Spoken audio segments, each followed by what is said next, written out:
do que está acontecendo agora. O que a gente já sabe? A gente sabe que Israel está junto, Isso. foi um ataque conjunto. Como que está a Europa nisso, a reação do mundo e o que foi destruído, o que aconteceu. Não sei se esperava que o Irã ia atacar prédios e alvos civis em Doha ou em outros lugares que não estão relacionados com a guerra. Qual que é a intenção de tudo isso? Por que o Irã atacou os outros países árabes e do Golfo? Porque por duas razões. Primeiro, eles são aliados dos Estados Unidos. Eles têm bases americanas no seu território. E são amigos e aliados. Sim. E segundo, porque se ele provocar um pânico nesses países, esses países vão colocar pressão nos Estados Unidos para acabar com a guerra. Entendi. Então ele está contando com medo deles, e é isso que ele está fazendo. Dubai, Doha, Kuwait, Iraque, Jordânia, Bahrein, Catar, até Oman. Mas não tem o lado negativo também de alguns países que eram mais neutros se virarem definitivamente contra o Irã ou já eram contra o Irã? Já eram contra, mas não queriam. Eles tinham uma certa resistência. Não vai usar minha base para lançar ataque direto ao Irã.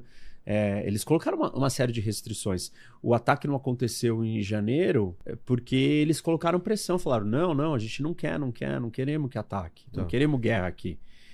Agora eles estão num impasse.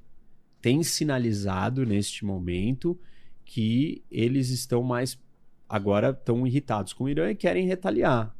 Mas eles podem mudar de ideia a qualquer momento. Eu já vi várias notícias diversas. Agora os países árabes vão entrar. E já ouvi outra movimentação dizendo eles estão pressionando o Trump para chegar num acordo e num cessar-fogo e parar com a guerra logo. Não faz sentido, né, eles recuarem, porque deixar o Irã fortalecido ali vai dar um sinal para o Irã que eles são vulneráveis. E qualquer minuto que o Irã lance alguns drones contra eles, eles vão acabar recuando e vão ter que ceder.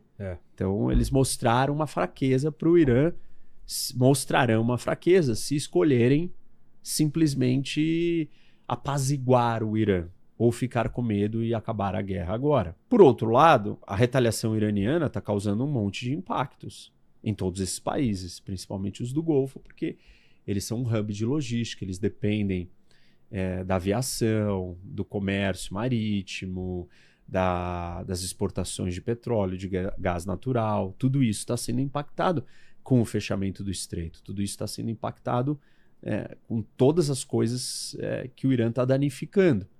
O Catar parou a sua produção de gás natural. Ele desligou. Isso fez o preço do gás natural na Europa aumentar em 50%. O Catar é um dos maiores fornecedores do mundo de gás natural. E ele parou porque um drone iraniano acertou uma das suas instalações e ele achou melhor desligar as outras todas e ele parou de produzir. Caramba.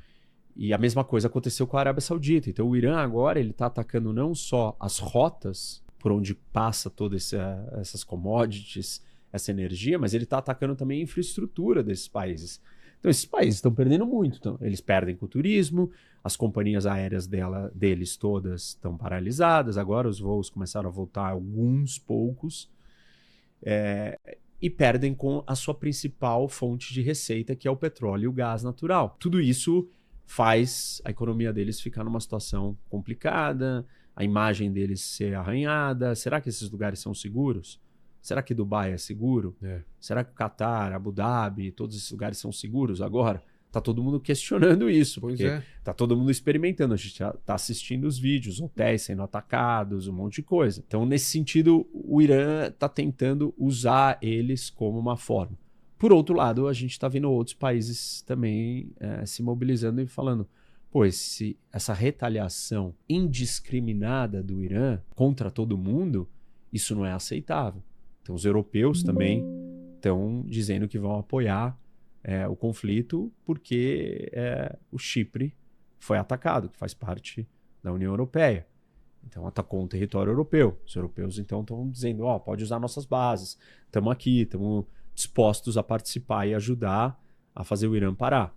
Conforme o Irã avança na tentativa de fechamento total do Estreito de Hormuz, aí sim nós vamos entender o quanto que os outros países vão ficar incomodados. Porque aí vai afetar muito a economia. Vai. É estranho que o preço do barril do petróleo ainda não tenha explodido, porque quando a Rússia invadiu a Ucrânia, o preço do barril chegou a 130, 140. E naquele momento, né, sem o petróleo, nós estamos falando de uma retirada de por volta de 5 milhões de barris de petróleo do mercado. Hoje, com o fechamento, como está, tanto da produção de gás quanto de petróleo e de todos esses países combinados, porque são muitos países ali até. O mapa tá ali. Emirados Árabes ali, Catar, Bahrein, Kuwait, Arábia Saudita, Iraque. Pelo menos 1, 2, 3, 4, 5 grandes produtores, mais o Irã, 6 grandes produtores no mundo não conseguem vender o seu petróleo para o mundo. Pô, isso é muito superior a tirar a Rússia do mercado. Com certeza. E como que o barril do petróleo ainda não explodiu? Ou os traders dos mercados sabem de alguma coisa que ninguém sabe, ou espere para ver, porque vai vir uma explosão. Uma explosão no preço do petróleo, que seria o natural, a não ser que eles achem que tem petróleo para substituir tudo isso de algum outro lugar. E não é o petróleo da Venezuela, porque a Venezuela não produz essa quantidade de petróleo. A Venezuela está sucateada, o petróleo venezuelano é pior, é ruim, precisa de muito investimento, até a produção se elevar e tal, vai demorar. Então, não vai vir da Venezuela. Isso tudo mexe com o mercado. É estranho que o mercado não para de subir o preço do barril, o ouro, tá tudo indo na direção de dólar, problema, guerra, caos. Todo mundo esperando. Que mas poderia ser pior, né? Tá. Vamos falar então o que aconteceu. Foi sábado, né? Foi sábado, O que aconteceu sábado? Qual foi a primeira ação e qual foi a ação coordenada? O primeiro ataque começou às 9 da manhã. Do sábado? Horário deles, né? Tá. Não nosso. E isso é uma novidade. E foi uma... Porque normalmente à noite? Tem algum motivo por ser à noite? É mais, né? É mais camuflado, as pessoas estão dormindo, ninguém passa a noite acordada. Tá todo mundo... as coisas não estão funcionando normalmente, né? É um momento mais apropriado, mais inesperado, mais difícil de enxergar. À luz do dia, estamos de dia, estamos vendo. E eles decidiram fazer o ataque de dia, propositalmente para pegar a liderança no contrapé. E conseguiram. Porque eles atacaram e mataram o ministro da Defesa, o chefe da Guarda Revolucionária, outras figuras importantíssimas e o líder supremo. Quem no fez primeiro esses ataques? O Israel ou os Estados Unidos? Israel.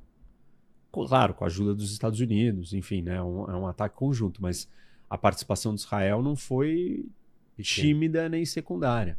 Mais de 200 aviões israelenses, caças, participaram disso. Então, é um contingente imenso. Se você colocar toda a Força Aérea Europeia, eles não têm essa capacidade de conduzir uma operação com 200 aviões simultaneamente. Caramba! E não é por um acaso que os Estados Unidos escolheram, então, há algum tempo, tirar Israel de posicionada como comando da Europa, né? Os Estados Unidos têm vários comandos militares que organiza a distribuição de forças pelo mundo. E passaram a colocar Israel no comando central, que é o comando que cuida do Oriente Médio. Para os Estados Unidos contar com uma força dessa, com um apoio desse, e não é só Israel, tem todos os outros. Os Estados Unidos têm base na Jordânia, base no Iraque, base no Kuwait, base na Arábia Saudita, base da 5ª Frota Americana no Bahrein. A base central do comando central, que é esse comando que cuida da região do Oriente Médio, está no Catar. E também tem base nos Emirados. Então tem muita base e tem a ajuda de Israel. E Israel tem uma penetração, uma infiltração interna com inteligência dentro do Irã. E isso faz toda a diferença. Por isso que Israel, na guerra, no meio do ano passado, conseguiu matar figuras tão importantes. E agora, de novo. E até matou o Ahmadinejad, né? Lembra dele? Sim. Ele foi morto também. Não era uma figura que tinha mais influência no regime, mas ele criou muitos problemas, né, para Israel.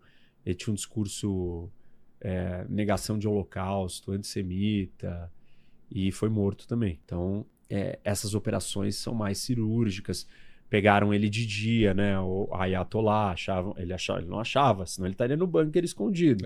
E ele não estava exatamente pelo horário, pelo momento. E essa foi a inovação aí da operação para tentar atacar. O que mais? Atacaram um monte de instalações, né?